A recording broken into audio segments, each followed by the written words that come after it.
Hello and welcome. In this math tutorial, our task is to find all the real values of x that satisfy this equation. Now, the traditional way of solving this problem is to start by isolating this radical on one side of the equation. Of course, to do that, we subtract 54 from both sides of the equation. We have that x minus 54 is equal to the square root of 54 minus root x. Then usually the next thing we are going to do is to get rid of this square root. And of course, to do that, we square both sides of this equation.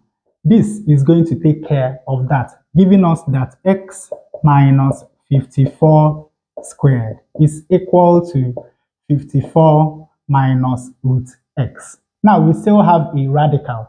So once more, we isolate this on one side of the equation. Since this is negative, we move it over to the left and then move this over to the right. Doing that, we have that root x is equal to 54 minus x minus 54 squared. Now, to get rid of this square root, once more, we square both sides of this equation. When we do that, we have that x is equal to 54 minus x minus 54 squared. Now look at this equation. You know that when we expand this, we are going to get a quadratic. And then when we expand everything inside, we are going to get a quadratic equation. Not only are we going to get a quadratic equation, which can be very hard to solve, we have to deal with very large numbers. Now, there's an easier way of solving this equation. Now, for the easy way, we'll start by observing that x must be a positive number. Because, of course, you know that the square root of a negative number is complex. Now, the next thing we are going to do once more is to subtract 54 from both sides of the equation. When we do that, we have that x minus 54 is equal to the square root of 54 minus root x. Now we do two substitutions. Let us call 54 minus root x d, and let us call x minus 54 y. Of course, you know that since d is under a square root, for this equation to be defined, then d must be positive. And also, since y is a square root, it must be positive.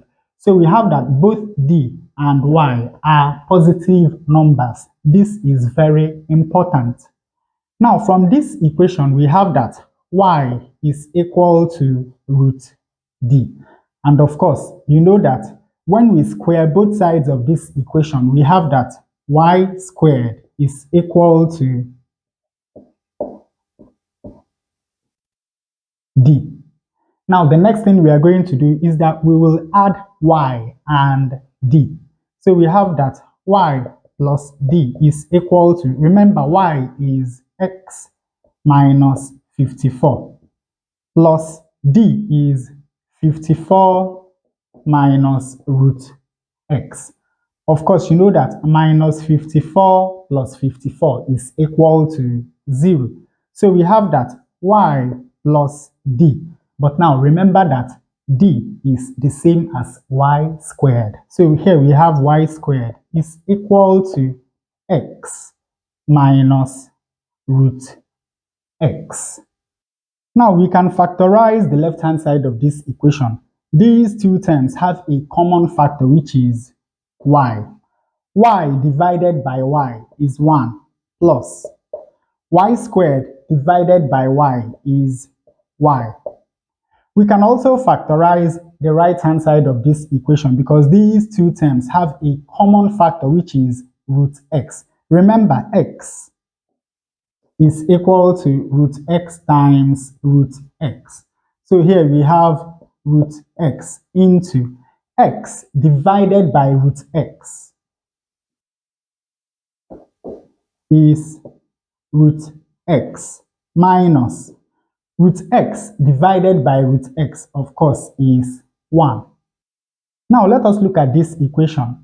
we have that y multiplied by 1 plus y is equal to root x multiplied by root x minus 1. Now, if y is equal to root x minus 1, then from this equation, it means that 1 plus y must be equal to root x. Now, let us rearrange this equation. If we move minus 1 over to the left, we have that y plus 1 is equal to root x, which is exactly the same as what we have here.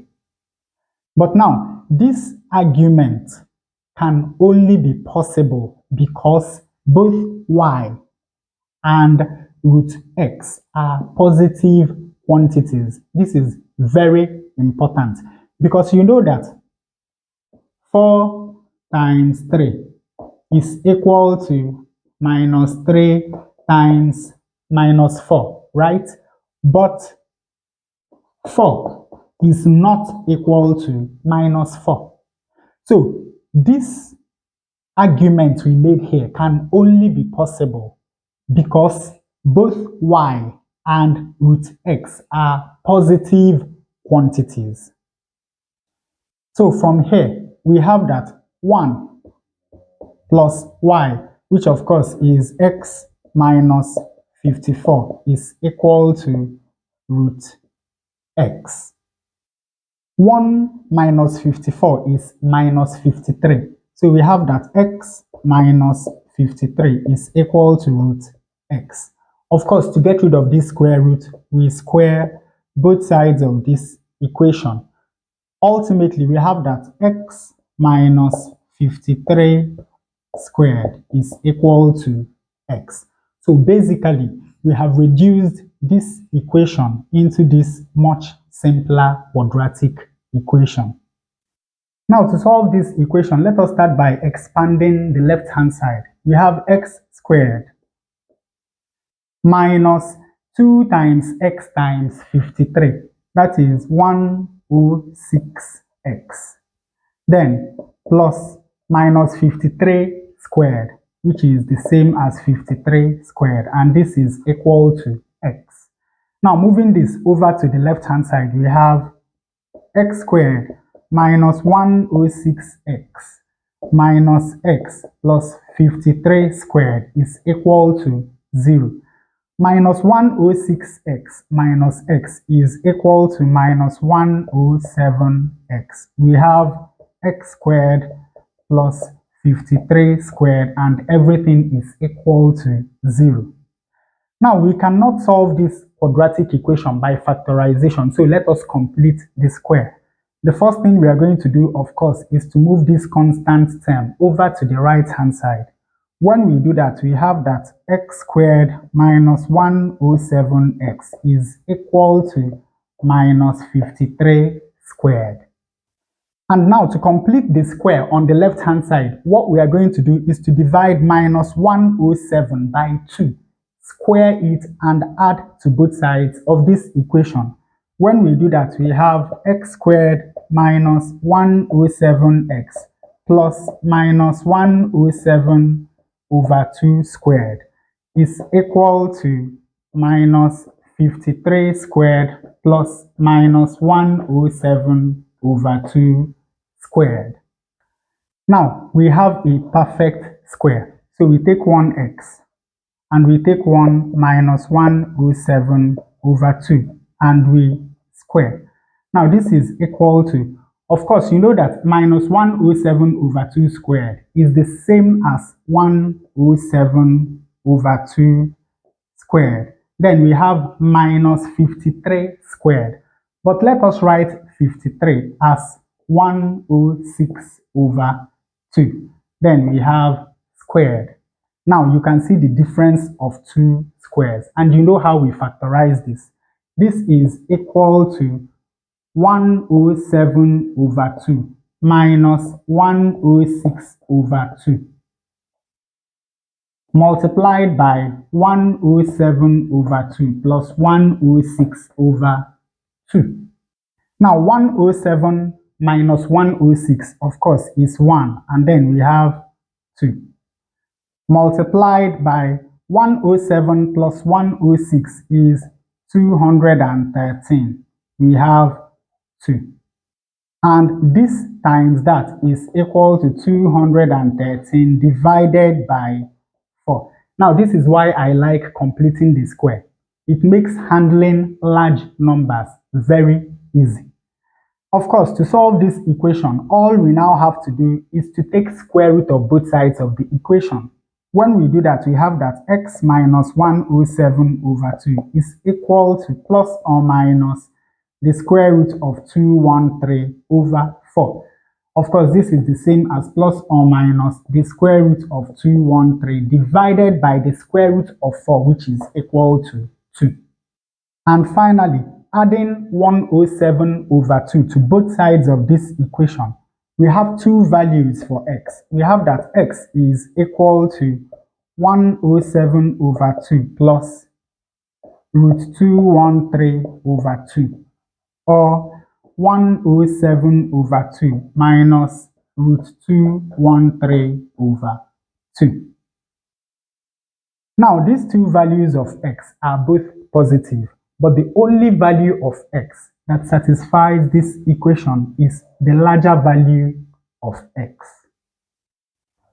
And with that, we come to the end of this tutorial. I hope you learned something new. If you enjoy such content, please subscribe to the channel. Leave us a thumbs up to support the channel. Thanks for watching and watch more videos here.